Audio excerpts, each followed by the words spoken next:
Hi, everyone. Welcome into the Green Zoom. Oh, wow, I said that wrong. Ryan, how did I get our own name wrong? Welcome to In the Green Zoom. That's the name of the podcast. Ryan Singer is here with us. We've got a limited crew so far. Maggie Maye is also in the building, and we've got so far one of our guests has arrived. A new friend for me, a really hilarious performer and entertainer. Star of the new horror comedy Too Late. We have Alyssa Limperis. No. I would say you are the star. You have scene stealing lines and moments. It's you. It's yours. Yeah. I'd like to Alyssa, say that I was actually the star. Maggie, it's hard to. I'm going to watch the fuck out of that movie. I'm going to tell you, I'm going to be starring from the audience. I agree. Maggie is the actual star of the movie. Yes, from excitement. Yes. Wait till I make the Instagram post about it afterwards. They'll be like, "Is that the star?" You're gonna make the post and even share it to your stories. It'd be a very funny thing to do, to just start promoting a movie really hard, like a famous movie, kind of just make people think you're in it. So excited for the new Avengers film. It was great. We did a lot of hard work. Yeah. If you look so many people, you might see someone you know. You might. Yeah. Ryan or whoever. Yeah. The guy that plays Captain America. You know him. Like, are you? You'll have to watch and find out, but we're all really excited. What's the movie you would do that to, though? Like, if you could pick any movie to convince everybody you're in, which movie? And I think any movie throughout history of time you could pick right now. Oh, wow, Ryan. Is this too early for me to throw a question out there, Paul? No, I love that you jumped in with the prompt well before I even had thought about it. That's a great question. I already know what mine is, but I won't lead off. No, please, kick it off. Okay. I think I would, I definitely would do it to, it's either the movie Braveheart or the movie Ransom, just because I love that one line from Ransom where Mel Gibson goes, "Give me back my son." Like that line from the trailer made me like, I'm seeing this fucking movie. You know what I mean? And it was crazy. We had never seen a son be taken before, and that was nuts. We didn't know it was possible, folks. We had no idea. Yeah. In the cinemas? No. Oh shoot, they're taking a boy in this one? Okay. Yeah. This is serious. And they probably had around taking girls. They had the craziest scene. Someone who could be a child soldier. Kids should be fighting back, it felt like. Yeah, because in that movie, if you ever saw that movie Ransom, starring Mel Gibson, at the height of his career, before everything crashed and burned, there was a scene where his eyelids were taped up because he was being tortured. Oh. And I remember seeing that and being like, that's the worst. That's the last thing I'd want done to me. That's having my eyelids taped up. That's why I can't watch really scary things, because I'm like, every day I'd be like, I hope no one tortures me in the eye today. But they could. Yeah. I know about it.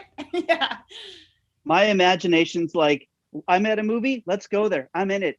I've suspended all disbelief, and I am constantly terrorized by things that I see in movies. It's terrible. Yes. It's so terrible. Ryan, so those are the movies that you would put yourself I think it'd be into? Ransom. I'd try to convince people I was in the movie Ransom, if social media existed back in 1997 or whatever year that movie came out. That's a great one. Maggie, what would you try to convince people that you were in? I don't know if you guys know this. I don't really talk about it a lot because I don't want to brag, but I was in Girls Trip. Oh wow! Of course you were. You were so. Okay. I was one of the girls. I was the one who missed their flight and was not there for any part of the movie, but I was in their hearts. Mm-hmm. Not enough that they'd bring me up at all, but that's part of the background of the movie. Yes. There was a yearning, a missing throughout the film that I felt like, now I know why, because it was you. They needed you there the whole time. Yeah. Yeah. Wow. Alyssa, what would be a movie you'd put yourself into? What do you think you should convince people you're a part of? I think that I could kind of say that I was background in, if I told someone like I was background in the Godfather movies, they might I could probably say, oh yeah, no, I was in the Godfather. Yeah. Oh yeah. You were small, right? But you were there at the party. Oh, at the wedding. I was at the wedding. Yeah. I was at the wedding. The flower girl at the wedding. We don't even know which one, but there's always a wedding. There's always people who kind of look like me in it. It's yeah, we all had accents. Yeah.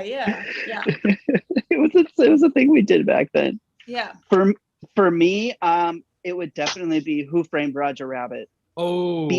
Because they're both looking and they go, I didn't see you, but also listening and think maybe I heard it. And then I would definitely be trying to imply that I was the baby because I love that foul-mouthed baby character. God, that's a great way to go. Now I want to change my answer to the movie Up. And just let people try to figure it out. Were you the dog? That's what you're going to try to convince people? Oh, remember man. the dog? Remember when the dog ran into a squirrel and they had a conversation? You don't remember that part? Oh, it must have been in the cutting room floor. That was you. There was a helicopter during our scene, so they had to cut it outside. The helicopter during the animated. They animated a helicopter in. That's how much they didn't like what I was doing. But anyway, I had a lot of fun. I met a lot of really great people. You always got to know that it's not, you don't have to give a lot of a performance when those helicopter plates are around because the audience they're nervous. They know film has taught us from ER to Apocalypse Now, those helicopter blades kill people. It's exciting. I love the idea of them animating in a helicopter so that they could cut the Yes, they go, oh, we couldn't grab it. It's just the noise. It's unusable. It's unusable. Sorry. Matt McCarthy, what's up, buddy? Are you driving to the show? Yeah, you guys are already in the green room. I'm late to the show. Oh, man. You got to get here. The booker's pissed. I know. I just big industry in the audience tonight. Huge industry. Huge industry. Like unusually large people from the industry. We've never seen them this large. Yeah, when Mr. Hollywood himself shows up, you get, you want to bring out their A stuff. Yes. Hey, Matt McCarthy, I want to throw our prompt to you. I don't know if you've been able to keep up with what's going on here, but Ryan Singer put out this great question. What movie would you like to try to convince people that you actually were a part of? What do you think you could actually convince people you were maybe a part of? Oh, I could tell people I was in The Departed like nobody's business. Mm. I think you. I'm like, wait a minute. No, you were. Right. I'm sold. I'm like, yeah. I'm the guy Leonardo DiCaprio beats up. Oh yeah, you do have that. He had it coming face. It just says. Yeah. I want to see the Golden Boy lay this guy out. Definite Irish mafia thing going on. I don't know how well my connection's gonna keep, but I was excited to jump on because Alyssa, I'm from Rumford. No. Yes. No, you're not. Yes. Do you know I went to St. Margaret's, which is in Rumford? I went to St. Margaret's. What? I am class of 93. I don't even that class of 93. Okay. I didn't stay the whole time. I was just there till second grade or something. Wow. And I used to go to Crugnali's Bakery every morning, and I used to go to this bakery in Rumford, Rhode Island, and they were known for their tomato sauce pizza, right, Matt? Like strip pizza. Cold square pizza. With tomato sauce on it. And I didn't like the tomato sauce. So my mom would bring in a knife and go into the bakery, and in front of this woman who made the pizza would scrape the tomato sauce off in front of her and put it in the trash and just give me basically a wet piece of bread. And anyway, that's my memory of Rumford. That was a top way for me to eat pizza as a kid. I loved pulling that cheese off and getting that wet bread. I thought wet bread was better than pizza. And I would try to Yes. Okay. I still to this day. Yeah, no, my cousin's, my cousin John still lives on Sykes Road in Seekonk. Wow. I love that so much. I bet we know so many people in common. Oh, it's madness to me. Yeah. Because awesome. I started seeing your videos and then I was like, oh my God, this girl's from Seekonk. I love it. Ah! Yeah. Wow, cool. Yeah. Look at that. Amazing. How big is this town? I don't know is it why. really I don't know small? why Why Brian is it so Singer surprising? isn't also from Southern New England. Yeah, Ryan. Any thoughts? You know, God. actually, not that this prompt was try to convince someone you're from a town that you're not from, but I actually spent I spent 4 years just outside Seekonk, down in New Haven Beach. New Haven Is that a place? Beach. Wow. Sounds like Connecticut. Is that Connecticut? No, we were actually right on the other side. But like my mom she liked to think that we were from Connecticut. So, but we weren't really. Wow. But she told people we were. So that's why she said New Haven Beach. Wow. But it was really Manchesterfield. See, all this sounds real to me. It does. None of these. But it kind of sounds fake to me. But I don't know. I don't want to. He might be bluffing, but it would be so rude if I was like, your childhood town sounds fake. Well, no, I went to St. Anthony's for 3 years over there, and then, my dad got transferred. You know, he worked for a company, AK Steel, but then we got transferred out of there because he.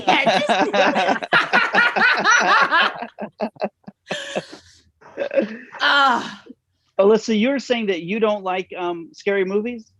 Well, I like our scary movie, but I just think when I see sometimes things, I'll freak out and my boyfriend will be like, it's all fake. You know, there's a gaffer there and there's like a guy saying cut. And I'm like, yes, but the image now is in my head that this is a potential thing that could happen. And now even if this reality is fake, it's like, this could happen again. Yeah. Yeah, I'm like, is this inspiring? But people do this. That's what my brain always tells itself is like, yeah, they're making a movie, but things like this happen all the time. And that fucks me up so bad. I can relate to that. I totally relate to that. And when I'm watching a very scary movie, it's funny what you said your boyfriend does. I try to zoom out the frame a little bit so I can see like the camera or somebody, just to like in my mind be like, you can handle this. It's a fucking movie. It's just a movie. Yeah. And then I still end up turning it off. Like I tried to watch The Conjuring when I was house sitting one time and I was all by myself in someone's house. I turned it off within like 8 minutes. I was like, I'm out. I'm out. You can't watch scary movies when you're house sitting. No. I actually did that once with a friend and the power went out and we spent 2 hours and we couldn't find flashlights or matches or anything. It was horrifying. One of the worst nights of my life, no doubt. Oh, terrifying. Based on yours and mine, a lot of people have experienced. I do want to hear, this is our first topic or our second topic, your favorite horror movie death from film past. My favorite, I'll go first. I know Matt's gonna have a hard time with this, narrowing it down. So I feel kind of sorry for Matt about this prompt. It's a little too broad. But for me, the one that fucks me up the most, that like sticks with me, that I love, is from Creepshow, which came out in like 1982, and it's Ted Danson. He gets buried up to his head at the beach and the tide comes in. And I remember watching it as a kid, and that was a moment of realizing like, oh, you could do this to somebody. Oh my God. And it terrified me ever since. And I've been buried and I hate it. I hate being buried at the beach because of that movie. Who's burying you at the beach? The kids? Friends and family. Okay. And hired assassins. Yeah. People that I've wronged, you know. You've wronged them and then they tell you everything's fine and you think you can believe them and you get to move on with life, and then you all go out for drinks and they slip you something and you wake up buried up to your neck at the beach. It could happen to any of us. That's why I don't drink alcohol in public anymore. Maggie, Maye, what's your favorite horror movie death of all time? I'm not a big horror movie person. I'm highly traumatized by horror movies. I'm not one of those that can was listening to Alyssa, your boyfriend, I can't do that. I can't separate my mind from it. I can't do anything. I will tell you the movie that traumatized me the most, though. That is the Child's Play franchise. Because I love dolls. I'm a huge fan of dolls. I have like a bunch of fashion dolls. I'm a Babysitter's Club doll in my house in my 30s. But like, so like that didn't, and I had just gotten a Dolly surprise. And I remember the commercial. They're like, "Hi, I'm Dolly. Want to play?" That bitch went back to KB Toys. I was not about it. I was not here for any of that. Like, to the point where like I didn't want to see movies in the theater because I didn't want a new one to come out and have to see the trailer. Yes. Oh. And then at some point in college, I was like, there's no way they're still doing this. I went on a double date with a friend. Me and my friend went out with twins. And I'm watching the preview. And yeah, they were like spilling beers and double mint gum all over everywhere. But I see the trailer's like a little baby's side of the head, and something is like, this is not going to be for you. Like, you're not going to like this. Just trust me, you're not going to like this. Close your eyes right now. So I closed my eyes, and I heard the shift in the music, and I know that damn baby turned its head and then it started doing that Chucky laugh, and I screamed, jumped over both twins and my friend, and ran out of the theater screaming. Oh my God. The worst. I hate it so much. They're going to be making those forever because that little doll was fucking terrifying. It was terrifying. It's like this little doll, and it's like, can't you just kick it? That was like my frustration with that franchise was like, it's a tiny little doll. Like, kick it away from you, or you know what I mean? Like, to me, it was so implausible that this little doll could wreak so much havoc. But then that's the scary part, because it's like, no way aren't they just kicking it? Yeah. Is it unkickable? I've only watched like one of them, and I think one of the premises, like, I think the doll's like inhabited by like like a demon, right? And through some like ritual, if I'm not mistaken, and to get for it to become like it was like a serial killer or something, maybe, I think. And then so he's trying to do the spirit of the serial killer, I think, is trying to use the doll to become a real person again, I think. That's why he becomes obsessed with the boy, because he wants to go in the boy's body. That's right. But the spell he has to say as the doll to become the boy is like 10 minutes long. So they have all the time in the world to stop him from actually finishing the spell. I remember sitting there being like actively angry that he hadn't like finished the spell yet. That he had so much time.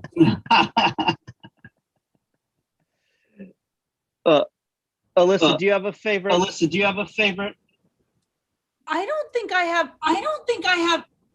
Oh, I think we're echoing. Oh, I hear too. Hold on. Let me see.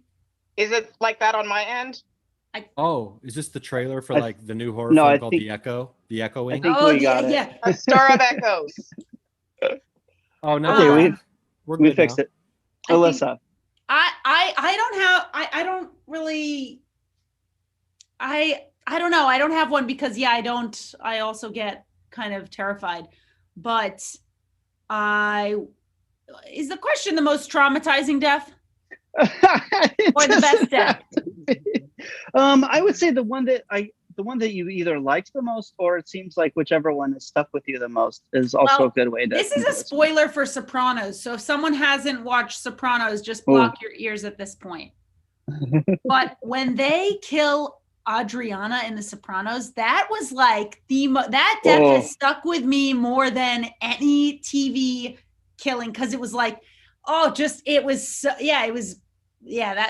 was the most human, and like it felt so just brutal, and I know that was a tough death. You really knew it was coming for so long. That was And it wasn't her fault, and it was just like she got duped, and it just was, and they didn't want. Oh, it was just, that was tough. I know Silvio didn't want to do it, but he was. Yeah, and he had to dragging. Definitely gonna do it. Yeah. Oh, man, damn, that one rocked me. Matt McCarthy, have you? I gave you the most time. I let you go last on this one because out of mercy. No, you know what? We're both dads. We both understand the pressures that our families put on us. Mm-hmm. Yes. Yes, this is true. I don't know where it's going somewhere. But no, I agree. I don't know why. It's just because I'm driving. It's just because I'm driving. I know that. Oh, the echo's back. It's you, Matt. It's you, Matt. Is it you? No, it's me. It's definitely me. Oh, You think it's Jenny Zigrino is here. She's on Phantom mode. We can't see her. But... Oh, we're actually in the same car. That's what's happening. Wow. Oh my God. That's the podcast twist I'm waiting for. My favorite of all time is in the first Nightmare on Elm Street, when the girl winds up on the ceiling. Oh yeah. I don't know if anybody's. I don't want to go into too much detail on what happens in the scene. Oh, because. Right. Oh man. I'm not laughing at you. I would never laugh at you. Oh. Hey. There it is. There it is. Hey, Jack. Say hi, everybody. Hey, I'm Jack. gonna play this video game later. I'm gonna get that. Yes. I'm gonna get got. Anyway, there's I don't know the actress's name. She was in Better Off Dead. She's the girl that dumps John Cusack in Better Off Dead. She's also, I believe, Judd Reinhold's girlfriend in Fast Times.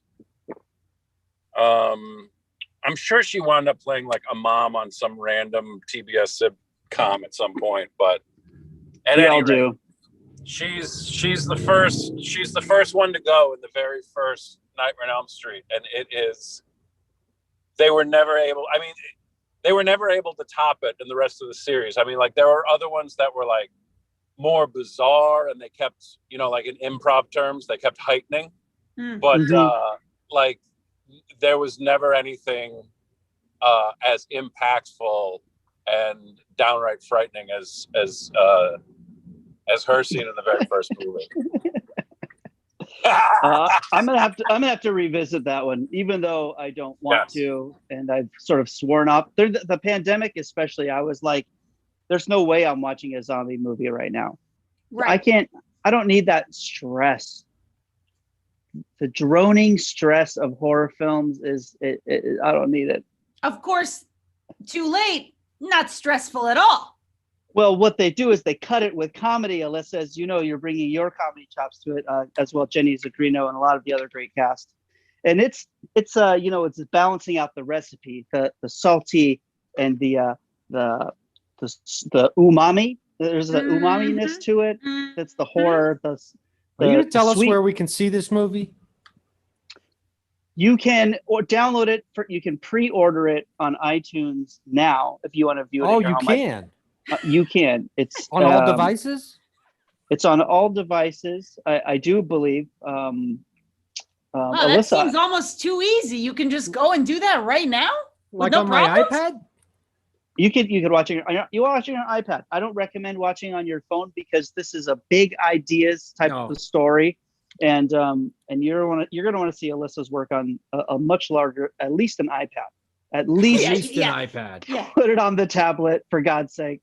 Not even the Kindle Fire. I know they do pretty 4K video, but that's too small for this. You're telling me the Kindle has gotten into the video game? Kindle's been in the video game. Oh my God! Yeah, moving books that move. Oh, the book went to video. Wow. The book went to video. Now, be careful, because I know a lot of people like to tuck in before bed with a film, and I don't know if this is a right before bed type of movie. I think, and I've been saying this, too scary. Okay. Yes. So I'm gonna have to watch with saying- friends. I'm gonna have to watch with friends potentially. Maybe have a viewing party of some kind on a smart TV. I would does certainly- recommend. Yes. Yeah, and maybe even if you want to watch it with some friends in another state, you could have them order it and you could watch it together and connect via Zoom. So you're That's having what a I mean. shared That's what I viewing mean. experience. Mhm. I think everybody should do that.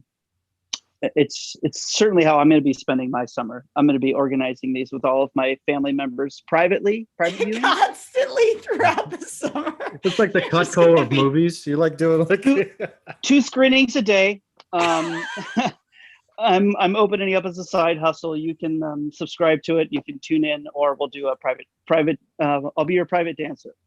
I'm in that part of my career now, where whatever, if that's what it takes, I will act out my part for you while you watch it. Isn't that really how it goes? It kind of starts that way, and then somewhere in the middle, you're like, no, I'm only doing this one thing, and then you kind of get to that saying, yeah, okay, I'll dance again. Sure. What do you want? Of course I will. Why wouldn't I? What else do I have? I mean, it's terrible. Here's a great one. Too late. It's available. You can pre-order. I think you can even watch it now. And it poses a great question. Let's read this question out to everybody. It's 3 a.m. What is it too late for? Oh, it's 3 a.m. What is it too late for? Ryan Singer? Oh, I just keep thinking it's 3 a.m. I must be lonely. I just keep hearing that song in my head. Yeah. It's, by, It's 3 a.m. I must be lonely. Yeah, Rob Thomas, right? It's 3 a.m. It's too late. Well, I mean, it'd be off brand for me not to answer milkshakes, but it's too late for milkshakes at 3 a.m.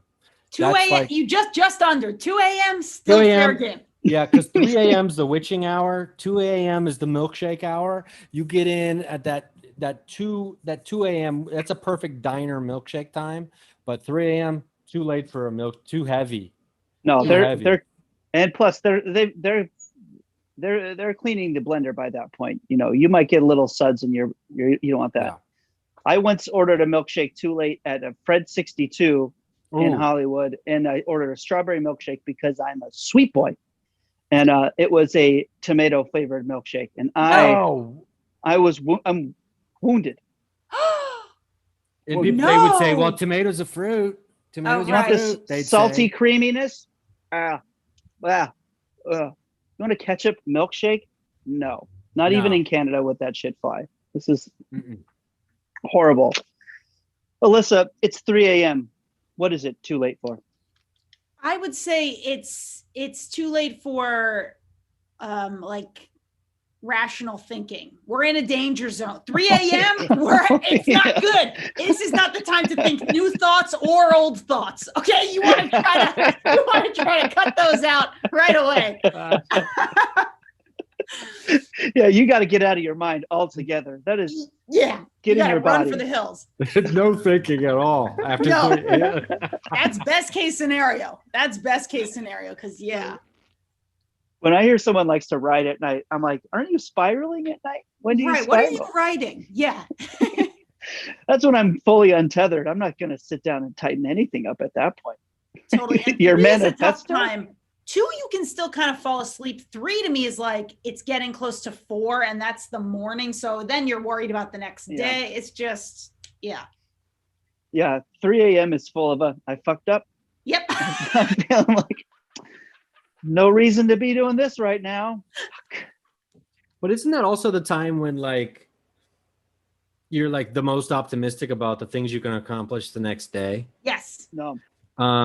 Like, cause I'm thinking like, I'm going to get out there tomorrow. I'm going to do it all, and like before I go to sleep, and then I'm like, I'm optimistic because I haven't had to do it yet. And then I wake up the next day and I'm like, I'm not doing any of that stuff. Yeah, totally. Those were moron thoughts. What was I doing? Yeah. That's what Alyssa was talking about. Too late for thinking about shit. Yeah. Yeah. Crazy. Well, if you're up at 3 thinking stuff, you're not going to wake up until like 11, and then you're like, my whole day's gone. Totally. Yeah. It's over. I woke up at like 7:30 today. You ever do that? And you're like, what? I guess you guys have kids, so it's like, this isn't even fair to say, but anytime I wake up before 8, I'm like, I did it. I can do anything. Look at me. I've had so much of the day. I've been awake. Yeah. If I'm up before 8 o'clock, if I wake up and see the clock, I think I can go to sleep until 8. There's nothing so important that I can't sleep until 8 o'clock for, unless it's traveling. You go, look at that. See you later, 7:30 a.m. I don't need to know you. Yes. I don't. Yes. We're not close. Yes. Maggie Maye. It's 3 a.m. What is it too late for? It's too late to get a nice meal that you don't have to cook yourself. Ooh, that is for sure. Especially in LA. I feel like if you're not cooking it, it's gonna be some bullshit. End of sentence. Yeah. I know I went that, but that was the end of the sentence. I feel like when I'm traveling is when I really want to eat at 3 a.m. and that's when there's nowhere, and every town looks so weird at 3 o'clock in the morning. Like Denny's. Your best bet is a diner, and like diners are always hit or miss. Yeah. Or like 7-Eleven. You're like, what? Yeah. What can I microwave here that's gonna not make me feel like a child? Exactly. Yeah, you can get food somewhere that they also sell vaping products. That's the only way. That's a problem. I ate the sushi from a 7-Eleven once. I was desperate. Oh. And I got to tell you, it wasn't half bad. No, it was. It was at least half bad. Yeah. What kind of roll was it? Like a hot dog roll? I don't even remember. I think it was a Totino's roll. Or wait, aren't Totino's pizza rolls? Isn't that sushi? It's a wrap. Oh, it's a wrap. Yeah. Matt McCarthy. It's 3 a.m. What is it too late for? Too late to start a movie. Mm-hmm. Oh yeah. Because you'll finish it. Should I put something on? Yeah. It's like, what? Why would we start it now? That actually happened to me twice in college. One time I was home. I didn't go out with my friends for some reason. And one guy, he came home and he's like, yeah, I went to the video store before it closed. Some girl said, we didn't know who he was. It turned out to be Joseph Gordon-Levitt. He's like, some girl said I look like the guy in 10 Things I Hate About You. And so we watched it. Like he left the bar, went to the video store, went back to the bar. Then when he came home, we watched it all the way through. And then at like 2, 3 in the morning, we were like, do we like this movie? Actually, he must have gotten home at 2. And then we watched it. So like at like 4, we were like, couldn't decide if we liked it or not. So we watched it again immediately after. We were up until past sunrise.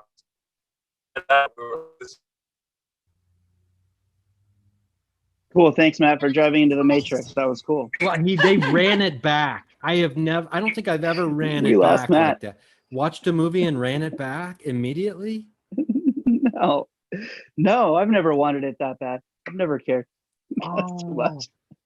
I feel like I have done that, but the closest I ever came to that again was we started at like midnight or 1 a.m. Magnolia, and we got through the first tape, and the guy was like, I was like, I don't know if I like this. And he's like, yeah, me neither. He's like, should we put in the second tape? I'm like, I got to find out what the hell happens. So we stayed up finishing it. Like, I got to know if I don't like this movie. Can't go to bed wondering if I don't like it. This would be a terrible night's sleep. I definitely end up at like not 3 o'clock, but even in the 2 o'clock hour. Sometimes you'll end a movie around there, and then if you're streaming on one of the services, suddenly I'm just like watching trailers, and I'm like, what am I doing? Am I gonna start this movie right now? I'm like, no, but I'm gonna see this trailer. I mean, it's tough because as much as it's the worst time, it does feel like free time. It feels like pure. It feels so pure. You're like, nothing can touch me right now. No one wants me. There's nothing that could, you can't get an email at 3 a.m. It's like, this is just, That's actually true. It's true psycho hours. You just get to get into whatever wild shit you feel like doing. Totally. For me, 3 o'clock though, that's for me, that's too late for having a drink. I like having a drink from, time to time, but when it's 3:00 and someone's like, "Do you want to have a drink?" I go, "No." Suddenly I'm mad. I'm like, "No, that sounds disgusting. I don't even want to think about alcohol at 3:00 in the morning." So true. Yeah, if you're drinking after 3 a.m., next thing you know, you're on the streets, open container style at 5 in the morning somewhere. Well, now right? that's fun though. That's the problem. That's what it always leads to that. That's what I'm saying. And I don't have too many shopping cart rides left in me. You know what I mean? Bye, everybody, Jack. Bye. We gotta go. Much love. Bye, Matt. Bye. Bye, Great Jack. meeting you, Matt. Bye, boys. Yes. Yes. Yes. I already know you. Well, she didn't know me. Great meeting you too. The rest of them Jack. act like they don't know me when I see them out places. No. All right. Folks. Peace. Bye. Bye, Matt. Oh my God. I love it. We're really getting to watch Matt's son Jack grow up on the show, Alyssa.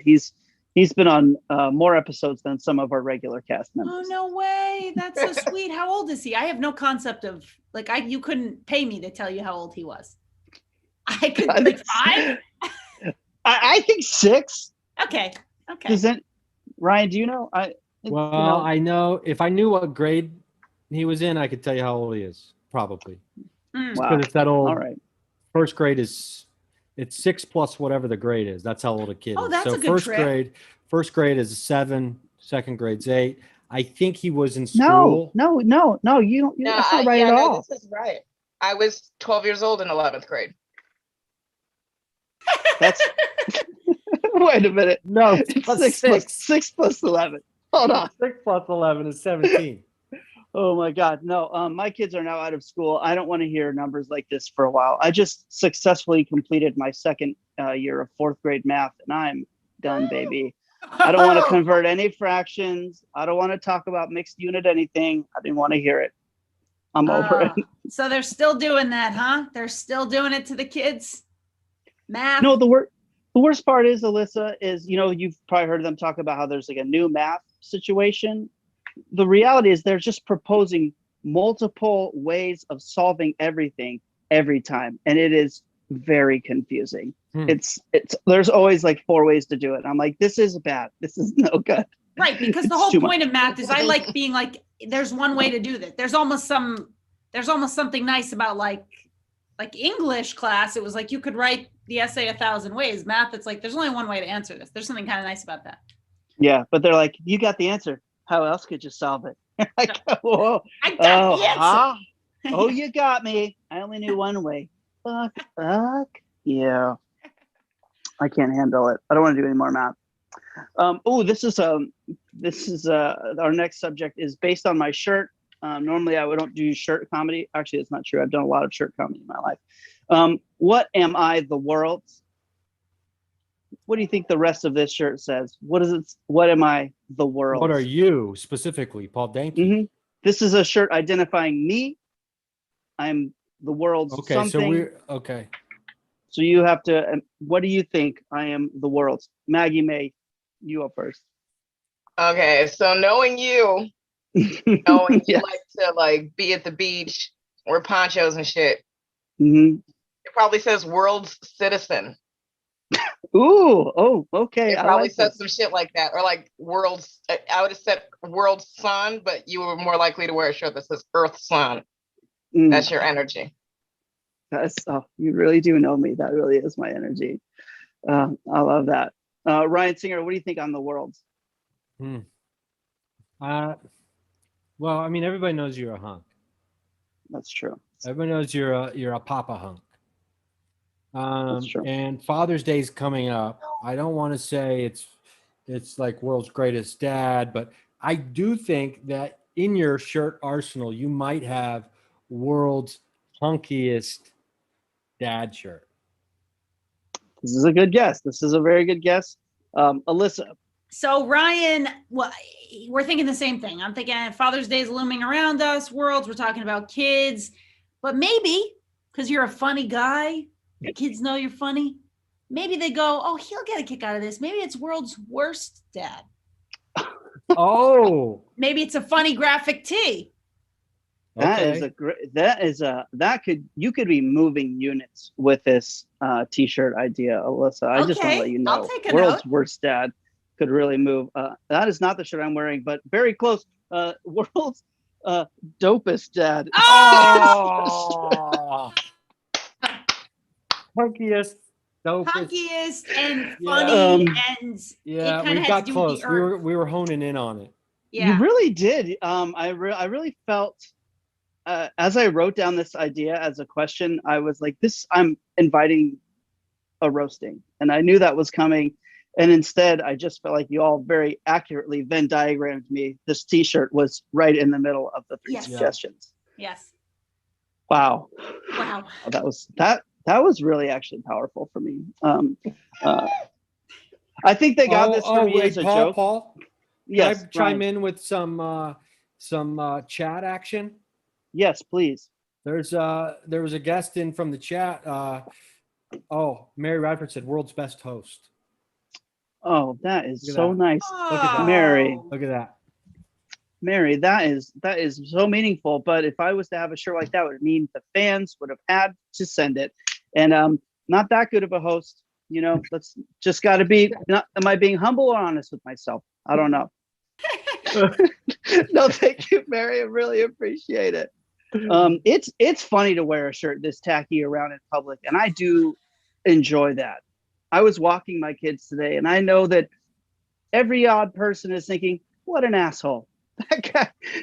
No one wants to think of some marijuana daddy walking around, but here he is, and I'm on parade. You know, I'm wearing the bandana. I'm making. I feel like you're in the right place for that. Although Northern California might be a little bit better. If you're in Grass Valley, probably everybody's got that shirt on.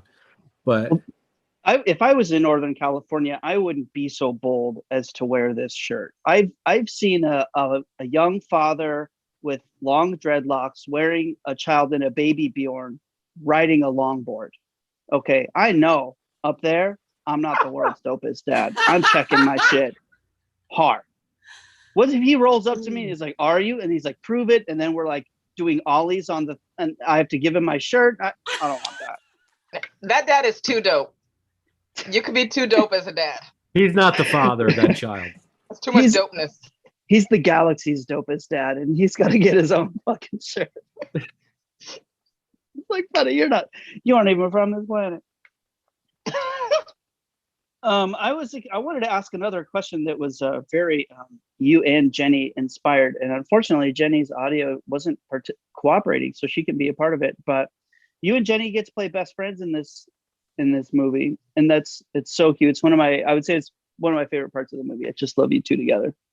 It's so funny. And without giving away too much, you get involved in crime.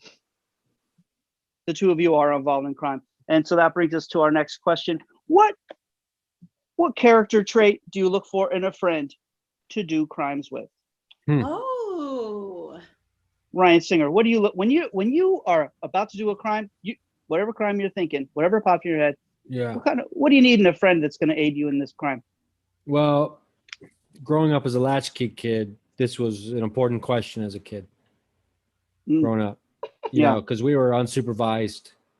We were roaming the neighborhoods free and wild until about 5:36 p.m. every day. So we had about a 3-hour curly window. Hair. I had friends. I was never good at it. I didn't have the nerves for it. But I'm looking for boldness and style. Okay. My friends, we'd walk into a record store and the contest would be whoever steals the most stuff gets all the stuff everybody stole. Was the game that we play. I'd always walk out with 0 items because I could never steal anything because my brother got caught shoplifting some, remember that breath spray, Banaka? Banaka, of course. He got busted stealing Banaka from a Rite Aid pharmacy when he was like 8 and I was 6, and he got taken to the police station. And my mom was having a breakdown and crying on the phone. And she looked at me and she's like, "Don't ever be a thief."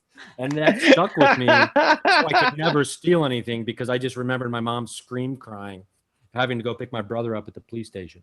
Now, this one kid, Mark Lehner, who's a teacher now, One time we walked out of a pro shop at a public golf course. He stole 4 different golf clubs. He had put like drivers down his pant legs. Yes. He had golf balls. He had like a hat. I have no idea, but like, so boldness and style, innovation in technique. Yeah, it's kind of the same thing. Wow, this is very well thought out. Tells me a lot about you, Ryan. Actually, it moves you up on my friends to include in crimes list. Very thorough. Maggie, what character traits do you look for in a friend to do crimes with? Ability to keep their mouth shut. Oh, yes. Everybody out here on social media doing stuff. I can't have people taking selfies and being on Instagram, putting exhibit A, B, and C on your stories. We're in the vault. Know how to chill. In the vault. Get all these gold bricks. Like, oh no. Trying to film dances and shit while we're in the middle of a vault and stuff. This is not the time for tic-tac shit. No. There's a time and a place, and definitely not for that. Alyssa, what do you think? What's the quality? What are you looking for in a friend to do crimes with? Well, now this is a little bit close to Ryan, but I'm looking for sort of someone to kind of cheerlead, because there's going to come a moment where I'm going to go, we can't do this, and I'm going to kind of freak out. And so I'm going to need them to be they need to really have a rally cry. Oh, we're going to go do this bad thing. I need them to be a badass to the bone, bad to the bone, Paul. That's what I'm looking for. Yeah. Not someone that's going to flake on you. Yeah, or even show that it's almost even more. They need to be leading the charge, because if I go, maybe we should do this, and they go, you're right, then I'm out. But so I need someone who's like, no, we're doing this. I bought the rope or whatever. You're like, I think I suggested this for fun. We're stealing this horse. We're stealing this horse. I brought the rope. Yeah. No, hypothetical. But we're going to the barn tomorrow night at 6 p.m. come hell or high water, and we're taking every horse in there, right? Hypothetically.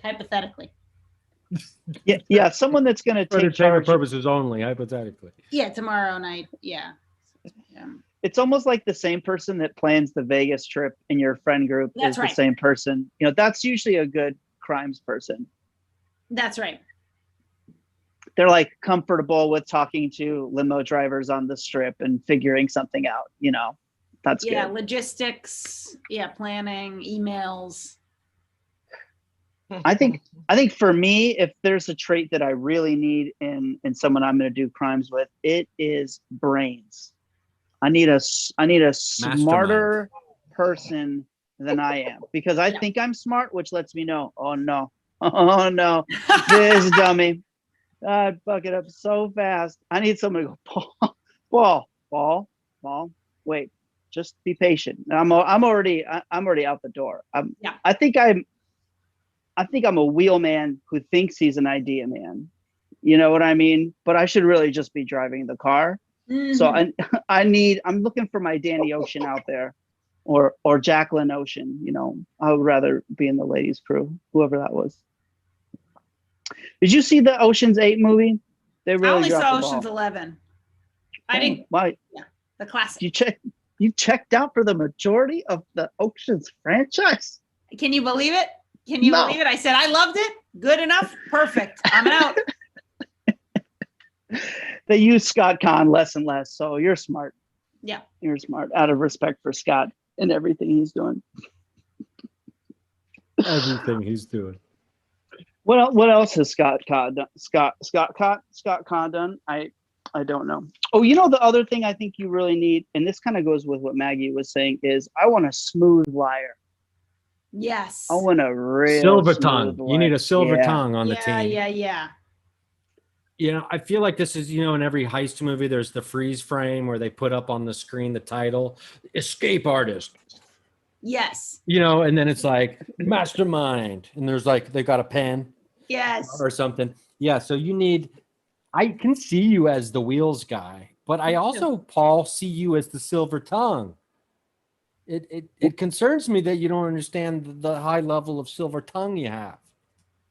I think that I always I always go too far. I lay it out too far, too early, and people are like, this dummy, if he said half the amount of words, I would have believed him. But I really play myself early. So when they say like, if you go big with a lie, if you lie, go big, it's more believable. Like you take that to like the next level. Well, you know me, I am too inclined to flights of fancy. I'm lying, but suddenly it's like wizards and shit are involved, and people are like, okay, all right. We knew he was weird, but these conspiracy theories aren't even regular. Nobody believes this shit. And I'm just like, no, man, the Bigfoots, they live in the volcanoes, and that's why we got to go to the volcanoes and get the good Bigfoot meat. And that's, I mean, it doesn't make any sense. Well, I mean, I think if the four of us had to be a crew. Yeah. If the four of us had to be a crew, oh gosh. I mean, my back's a little fucked up right now, so I don't want to be like the escape artist. But I feel like I could do. Paul, you want to be the driver? Is that what you're saying? I unfortunately Maggie's silver tongue. Wow. The liar. I feel like I've You're never the seen smooth Maggie called operator, a the liar liar? to her face before. I don't think I'm good at. Well, here's the thing. I don't like lying. I'm good at like, oh, we need to get you out of the house for a surprise party. I'll come up with something, but like, I don't like. But I feel like you're the person that if you said something to a stranger, like you have the ability to carry it to where they're like, that's I could, right. But I don't want to. I never want to. Okay, but in this scenario where there's only four of us. But yeah, in this we need you, Maggie. I'll do it. Yeah. Well, actually, I think we already know that Maggie is really, she's our weapons expert, and there's no doubt about that. I don't know if Alyssa has a weapons background, but Maggie has got a surprising variety of weapons. Okay, so the muscle. Wow. Yes, I'm muscle. Okay, wow. I'm the unexpected muscle. It'd be like this one, and then I pull a bat out of my afro and like.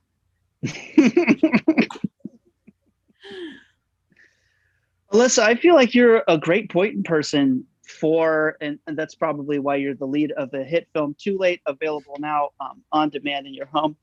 I think that you could also really talk almost anybody into anything. Wow. Thank you, Paul. I would bet that you could return a shirt without a receipt in any retail establishment across the nation. Well, that's very kind of you to say. I don't like to do it. It makes me uncomfortable, but my grandmother is famous. Wait, Ryan, are you Greek? No, I'm not. Oh, I thought you were. No, Greg is our Greek. Greg's Greek, but he's not here. Yeah, I don't know. We lost him this time. Okay, well, my Greek grandmother will not only buy clothing, but I don't really understand why, but for some reason the tags she doesn't even like. So not the tags, but like a shirt tag, like a Hanes, like the shirt that she'll cut that out, wear it for a day, and then decide she doesn't want it, and she'll go back without a receipt and return it. Isn't that incredible? Wow. After altering the garment. Incredible. I wouldn't have the stones. No, me neither. I think hopefully you age into it where you get to a certain point where you go, no, you know what? I've lived here long enough. You're going to take back this shirt. Yeah, I can't even return like the wrong item at a restaurant that they bring me. Same. Like if they totally wrong dish. You're fine, sir. I think you should eat it. Yeah. Are you allergic to it, sir?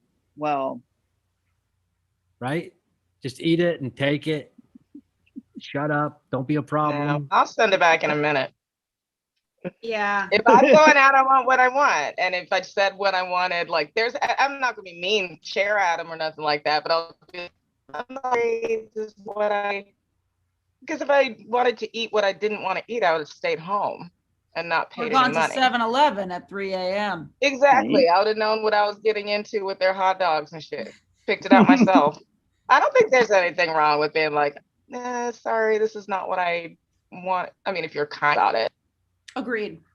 Yeah, definitely. I also feel like that's more of a woman thing. I think men have a harder time doing that, sending that stuff back. Yeah. Like, I can eat anything. Look at me. I don't care. Yeah. I'll send back French fries now because I love French fries and I eat them so sporadically now that I feel like if I'm eating a French fry, it better be fucking fantastic. If it comes out cold, I'm like, how dare you? How dare you run an establishment that gives out cold fries? Okay. I didn't get this Postmated. I came in to pick it up. I'm standing in your restaurant and these French fries are cold. Where's your self-respect as a business?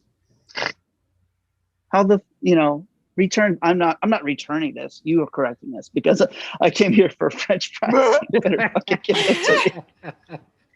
I came here for French fries and to give you a lecture, and I just gave you a lecture, so I'm gonna need those fries also. I'll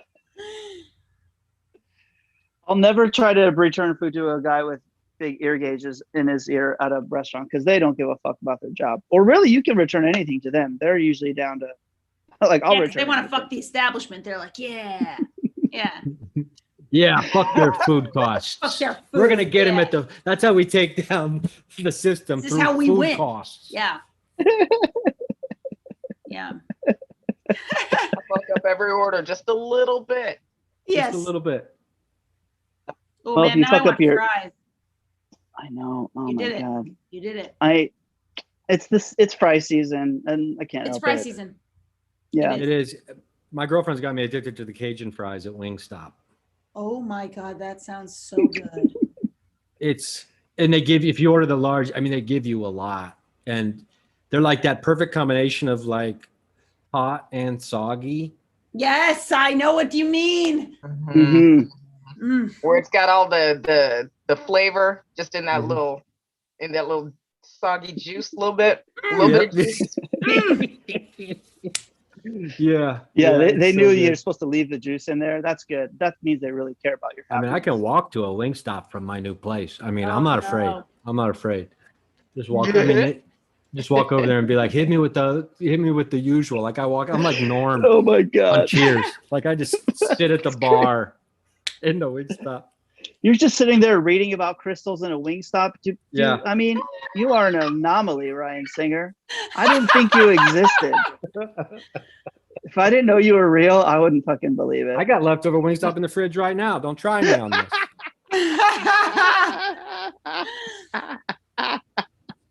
Wingstop's terrified right now. They're about to call the cops. They're going, Ryan's not in yet. What's happening? Yeah, where is he? Where is he? I'm worried. They're doing a health and wellness check, sending over the fry cook, knocking on my door by 11:30. The fry guy's made too many fries. He's like, I don't know what to do. There's Ryan fries left. You're over there fucking up their inventory, not ordering food. They're like, we got too much stock back here. We were accounting for Singer's tot intake. Yeah. Well, they call me Rye Guy the Fry Guy over there. So it's like I make all my decisions in life based on whether I can rhyme with the action or the activity or the thing. So it's like I'm Rye Guy the Fry. I got to eat fries because I'm Rye. You know, I only do bringer shows because of my last name Singer. So, you know, this is how I live my life. Yes. I thought you were going to go onion ringer, Ryan Singer. You could really turn your name into a whole plethora. Can we talk about this real quick? I know it's like almost 8:00, but it's almost 8:00. But yeah, I'll let you. Because I feel like I'm guilty of this. I just don't think I've ever really truly appreciated the different stylistic choices and the options that you can have an onion ring in as a side, as a fried side. You know, like I feel like they're maybe the most underappreciated fried side. Now go on, because I've only seen the classic. I mean, I'm not the big so old sure ring. I know what you mean. The big old now ring. Go on. Have you seen this the is a great onion? opening. Have you ever seen the bloomin' One onion? of the new innovations in onion rings. That's true. That's true. That's Yeah. true. Now I got a question while we're on it. Do they take a big ass onion and just dump it in? Or is there more nuance to it? Yeah. You got to eat it with a fork. It's so good. It's like so thinly sliced. Right. So it's almost like strings, almost like what's that stuff you put on Christmas trees? Yeah, it's French like fry. Garland. Tinsel. Or tinsel. It's like it's almost like deep fried tinsel that's oniony. And then if you get like a good, maybe like Cajun cream sauce or something like that, that you can just fork it up. You know what I mean? You just fork it, boom, boom. And now you're ringing it. It's really good. A friend of mine told me, he's like, the 2 highest caloric intake items of any restaurant in the country. Number 2 is the bloomin' onion, and number 1 is like the super bloomin' onion, whatever that is. Bloomin' onion with sauce. Yeah. It's like the deluxe bloomin' onion. Yeah. How do they take an nuts onion that and turn they it have so number bad? 1 and 2 spot. They hold the top 2. Yeah. No one saw that going to onion. No one thought onion was taking number 1 and 2 on No one. Nobody. A vegetable? That's nuts, bro. Right? Good for it. Honestly, good for it. I feel like fruit should trade tomato to vegetable for fried onion. Yeah. I feel like it's a fair trade. I can't believe Paul Danke had a tomato smoothie. Tomato milkshake. Strawberry tomato. It fucked me up because I was having some drinks before I went there, obviously having a great time, and your brain is just not. You're assuming you're tasting what you should be, and then it's like, and then you cannot figure out what could possibly. It's just like is this metal? Am I getting the metal of the cup? Do I get metal shavings in here? What? Blood in my mouth. Is there? Did I lose a tooth and I'm bleeding while I'm drinking this milkshake? It was. Oh my god! I have not been back. I just think you're drinking tooth blood. Yeah. I think I've got some tooth blood in this smoothie. Did someone have a root canal while they were making my milkshake? This blood tastes like a cavity. The bloomin' onion is definitely a post-COVID appetizer that is going to take a huge popularity hit. These disgusting hand bowls. I'll tell you what, Paul, I think they're coming back in full swing. I think we're going in and going, we haven't been able to share food. Let's split a damn popsicle. It's like, let's, how close can I get to your mouth? Let's Mama Bird some clam chowder to each other. We're doubling down on this. It is thrilling. I suppose there is now, sharing a bloomin' onion, you get a little bit of that risk, that risk high, a little bit of whatever that buzz is from putting yourself into mortal peril. Mortal peril.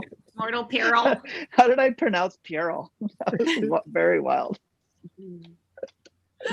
All right, this is going to be our last topic of conversation before we get out of here. Alyssa, thanks for joining us in the Green Zoom. It's been so nice to have you. What fun.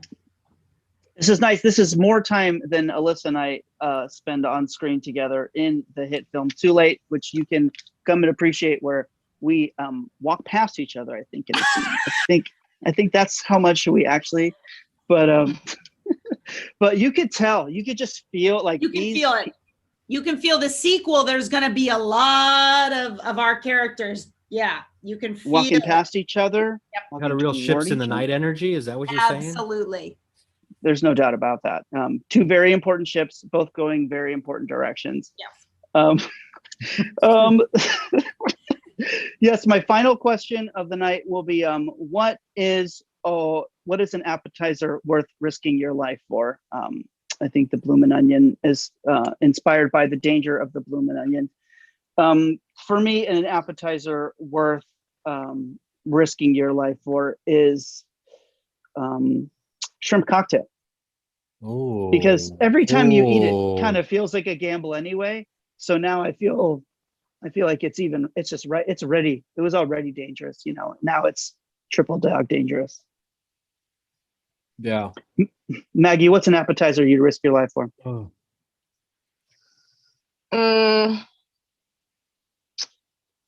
I would risk a lot for. Okay, one is a real appetizer, but I will say something that I would eat as an appetizer. It's not an official appetizer. Potato, loaded potato skins. Yep. I like that. I might, run a red light for that. But if they had chopped up lobster rolls, Oh. I'll drive through a red light with my husband. I'll risk my whole life. I'll risk it all. Love lobster rolls. I had 2 lobster rolls like 2 weeks ago. I still can't stop thinking about them. Oh, yum. Yeah, I don't know if I've ever had a lobster roll. Well, right, there's a 2 week. You know what? That's karma for saying you were from New Haven, Massachusetts. The gig is up. You'd be drowning in lobster rolls. You wouldn't know what to do with yourself. You'd have so many. You don't deserve one. I deserve it. I deserve it. I blew my cover. Oh my God. Ryan, did you give us the appetizer you'd risk your life for? I think, you know what I would risk my life probably for, the perfect buffalo chicken dip. For like some really good, like from Benny's Tacos, which I just had for the first time today, like their tortillas, they're like in-house tortilla chips they make. Like a really good tortilla chip with like the really good, not too spicy, but still hot, still bring some heat to that buffalo chicken cheese dip. Oh yeah. My aunt makes it whenever I'm in Ohio for Christmas. Everyone just waits for her to show up so they can be first in on the dip, on the buffalo chicken dip she makes. That's awesome. I want that for my life. I want to be someone who has a dish so good that people, that's awesome. Yeah. I want to be anti-crab dip. Right? Yeah. The whole, a whole holiday. Yeah, that is awesome. You got to be careful though, because if you bring a dish that you only kind of like, and then suddenly that becomes your reputation, it is, it's tough. It's tough to shake your dish in a family or a group situation. My wife's been making, I have a signature dish in our house. We often bring the dessert. My wife makes a cookie that will knock your ass out. I love that. I love everything you just said. My ass loves being knocked out. The seriousness. People always tell me, they're like, oh, I know cookies. Cookies are good. I'm like, just fucking wait. This thing is going to bury you. Paul, people who say that have never had a good fucking cookie. I'm just like, look, maybe people who just say, oh, cookies are good. Cookies. Cookies are good. I like cookies. They've never had the good cookie, right? Yeah, no. What are you eating? Yeah, you're eating, Was this our first day eating cookies here? You're just going to talk about cookies like they can't be amazing? Yeah. I got to try these cookies. I got to try these. Oh, you'll And does she love feel them. the burden of it? Does she not really like the cookies? Has it kind of become her, Well, the burden is perfecting them and keeping them at top quality, because what type of butter and how soft the butter is, and when you mix stuff, it all makes a difference. And my grandmother, rest in peace, she was a very critical food appreciator, and she would notice if things weren't quite up to par. But no, my wife's cookies, they'll knock you out. So we pretty much bring these cookies every time. Also a banana pudding. It's pretty good. Oh, really good banana pudding. You're talking about vanilla wafers, right? Of course there's vanilla wafers. Oh, that sounds great. Oh, I'm going to the grocery after this. Oh yeah. What do you have a signature dish, Alyssa? Do you bring anything all the time? Not really.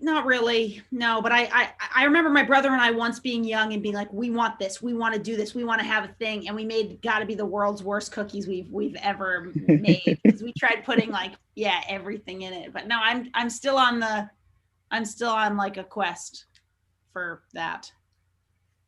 It's tough, now that, because I have kids now, I've been to so many more potluck style events, and you get to see a lot of people's their signature dish. And I'll tell you what you don't want to be is the quinoa family. Oh, sad, sexless quinoa family. Oh, no God. Romance. No, just like woof. Oh yeah, this is very healthy. Yeah, for the adults. Yeah, we're all glad it's here. Oh my God, what are you doing? You got to take all that quinoa right back home. Yeah, packing up a lot of quinoa. That the whole neighborhood breathed on. You now got to put it back in your fridge. I know. Oh, Notice the macaroni is gone. The quinoa is full. No matter how you make quinoa, that shit will be dry as a bone. I mean, that stuff, you taste every kernel going down. It is not a smooth ride. It is hard to love. It is hard to love. Ryan, do you have a signature dish? I know you're a big potluck guy, I'm sure. I do have a signature. I do, but it's not a dish. It's a drink. Ooh. Although it's kind of it's kind of a dish drink, kind of a drink dish. Eggnog, homemade eggnog. No fucking way. And I didn't know if I was going to be in California or Ohio for the holidays, and my girlfriend's family was like, "Oh, you don't have to come. Just make sure you make some of your eggnog for her to bring over." Like they didn't care if I showed up. They just wanted the eggnog. Because they had first tried the eggnog on Thanksgiving, being very skeptical. This is one of these dishes where people are like, "You're bringing eggnog, Right. You're making eggnog." Like, you don't have to do that. They're like, you don't have to do that. And then you kind of bring it, and then people are skeptical. They don't even want to try it. People are like, "I never really liked eggnog," and I was like, "Well, if you've especially ever had out a of liquid, season. and it's like, but real eggnog when you make it tastes like a liquid sugar cookie." Oh. And so, and then I can make a lactose-free, I can make a dairy-free version that I can also make, that I've been trying to perfect. But so now that's the, if I don't show up with my eggnog, especially, I mean, I'll make it not even around the end of the year. I'll make it in the summer. Nothing like a refreshing nog on the patio during 105 degree, LA summer day. You know what I mean? And the perfect temperature day for us to be thinking about your delicious homemade eggnog. Yeah, but I'll tell you, it's I don't put any booze in it because I let people add their own booze, because different people like different booze if they want to go boozy eggnog with it. Right. So I don't booze it up. Wow. Yum. Maggie, do you have a signature dish? Me?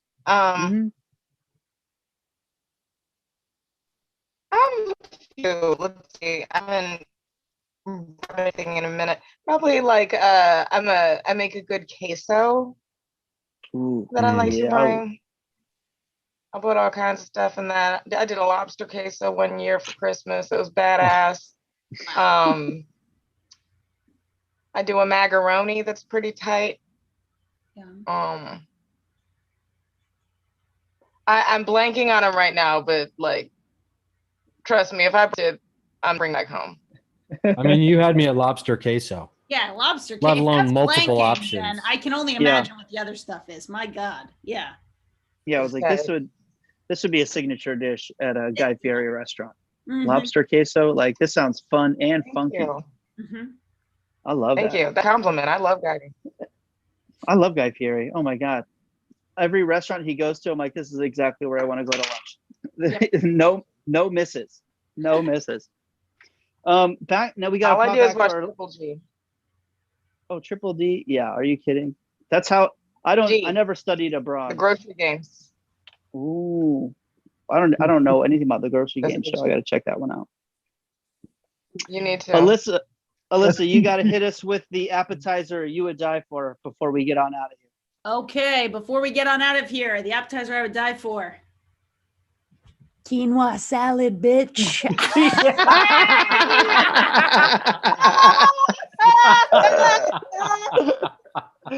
Oh man, that's me eyeballing Alyssa going first to the quinoa at the buffet going, oh. Now I know. And I write it down in my little notes I have about everybody that I know. And man, that never comes out. Oh, man. Alyssa, thanks for being on the show this week. It was great having you in the green This was Zoom. Truly so fun. Thanks for having me. You guys are awesome. This was so great. Yeah, it was fun. Great to meet you. Great to meet you. See you around. Where can people find you, Alyssa? At Alyssa Limp on Instagram and Twitter. You'll see updates about the movie that Paul Danke is in and Maggie Maye is in.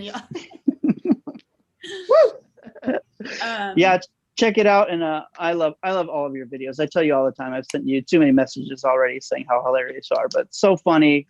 No, you are so incredibly funny, and it's such a joy chatting with you. Yeah, this was really, really fun. This was awesome. I dare to say one of the most fun times I've had on Zoom.